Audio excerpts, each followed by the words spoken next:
चलिए, good morning class. अब हम एसबीईसी का अमेंडमेंट करने जा रहे हैं, है ना। देखो, सबसे पहले मैं बता दूं एसबीसी के अंदर जो र्यूमर्स हैं उसके बारे में मैं बता दूं। एसबीसी के अंदर जो अमेंडमेंट्स हुए हैं वो ज़्यादातर जैसे एमएसएमई के अंदर चेंज आया है ना।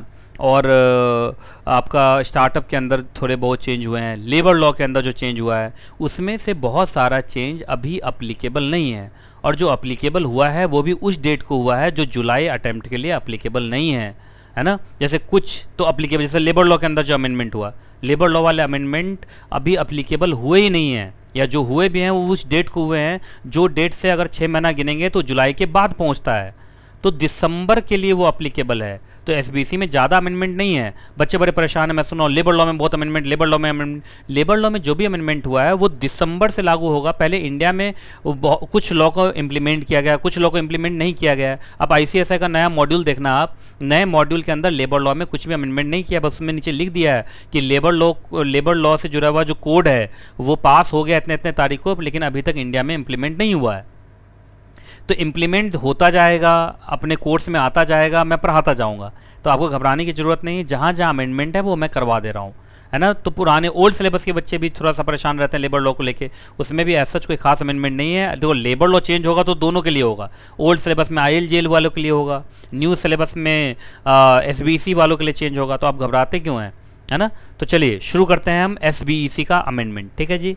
चलिए, सबसे पहला अमेंडमेंट है alteration of registered office situation clause, alteration of charter document, alteration of MOA के अंदर ऑल्टरेशन ऑफ रजिस्टर्ड ऑफिस या सिचुएशन क्लॉज। देखिए, इसमें एक जब हम एक स्टेट से दूसरे स्टेट जाते हैं और वहाँ पे एग्जैक्टली देखो सी वाला पॉइंट है ना, change with in the same state, मतलब स्टेट चेंज नहीं कर रहे आप। जैसे आप तमिलनाडु है, चेन्नई और कोयम्बटूर के बीच में आप चेंज कर रहे हैं। महाराष्ट्र है, वहाँ दो आरओसी है। मुंबई और पुणे के बीच में आप क्या कर रहे हैं, चेंज कर रहे हैं, उस एरिया में चेंज हो रहा है। तो उस केस में अगर आपको याद हो तो एसआर प्लस आरडी अप्रूवल होता था। तो पहले आरडी के पास जब आप एप्लीकेशन लगाते थे तो आरडी उसके ऊपर 30 डेज़ के अंदर क्या करता था, डिसीजन देता था अप्रूवल के ऊपर। अब उसे वो 15 डेज़ के अंदर अप्रूवल दे देना है। और जब अप्रूवल की कॉपी कितने दिन में फाइल करनी होती थी आरओसी को, 60 डेज़ के अंदर, अब वो कितना हो गया, 30 डेज़। इसका मतलब आधा कर दिया सीधा। आरडी पहले अप्रूवल देता था कितने दिन में, 30 डेज़ में, उसको घटा क्या कर दिया गया 15 डेज़। और आरडी के अप्रूवल की कॉपी आरओसी को फाइल होती थी पहले 60 डेज़ में, अब उसको घटा के क्या कर दिया गया 30 डेज़, ठीक है जी। चलो, ये है एक। दूसरा, Nidhi and producer company. Nidhi company के अंदर थोड़ा सा डेफिनेशन में चेंज है। देखो, rule 3DA of Nidhi amendment rule 2019, बस चेंज क्या सो देख लो। पहले जो चेंज था, पहले जो था वही था, निधि का मतलब वो जिसका ऑब्जेक्टिव होता है cultivating the habit of thrift, receiving deposit from and lending to members only, ये सब पढ़ाया हुआ आप लोगों को। और यहाँ पे एक लाइन लिखा हुआ था, which complies with company Nidhi company rules 2014। इस बार थोड़ा सा वही चेंज कर दिया बस। निधि का मतलब वो कंपनी जो निधि के रूप में बनाई गई है और जिसका ऑब्जेक्टिव वही है cultivating the habit of thrift and savings amongst members and receiving deposit from, अपने ही मेंबर से डिपॉजिट लेना और अपने ही मेंबर को डिपॉजिट लोन के रूप में देना। मतलब इसे म्यूचुअल बेनिफिट के लिए काम करते हैं, अपने मेंबर्स में सिमटे हुए होते हैं, इनका बाहरी दुनिया से कोई खास मतलब होता नहीं है। एंड विच कंप्लाइज विथ, वहाँ पर रूल का नाम लिखा हुआ था, इस बार रूल का नाम नहीं लिखा है बस। And which complies with the rules made by the central government for the regulation of such class of companies. मतलब बस यहाँ जो रूल का नाम पहले लिख देता था, अब रूल का नाम नहीं लिखा है, ये ओपन एंडेड कर दिया है कि सेंट्रल गवर्नमेंट निधि को रेगुलेट करने के लिए एक से ज़्यादा रूल भी बना सकता है, ठीक है। बाकी रूल 3 एक नया जोड़ा गया 2019 में, और बोला गया कि भारत के अंदर जितनी भी निधि कंपनीज अब बनेंगी वो सेंट्रल गवर्नमेंट के द्वारा डिक्लेयर्ड होनी चाहिए ऑफिशियल गजट में। तो देखिए, अगर आप निधि कंपनी बनना चाहते हैं तो पहले तो आप पब्लिक कंपनी बनते हैं। पब्लिक कंपनी बन के आप सेंट्रल गवर्नमेंट के पास जाइए, फॉर्म नंबर NDH में अप्लीकेशन लगाइए, MDH नहीं, NDH, निधि NDH में क्या कीजिए आप एग्जैक्टली एप्लीकेशन लगाइए। और NDH फॉर्म पे अगर सेंट्रल गवर्नमेंट को लगा कि आप पब्लिक कंपनी है और बाकी सारे कंडीशन सेटिस्फाइड हैं, तो फिर वो आपका नाम एज ए निधि कहाँ पर एग्जैक्टली डिक्लेयर कर देगा, ऑफिशियल गजट में, और उस दिन से आप निधि कंपनी माने जाने लगेंगे। वाइंडिंग अप वाले के बारे में मैंने कंपनी लॉ में भी बता दिया था आप लोगों को, मैं फिर से बता दे रहा हूँ।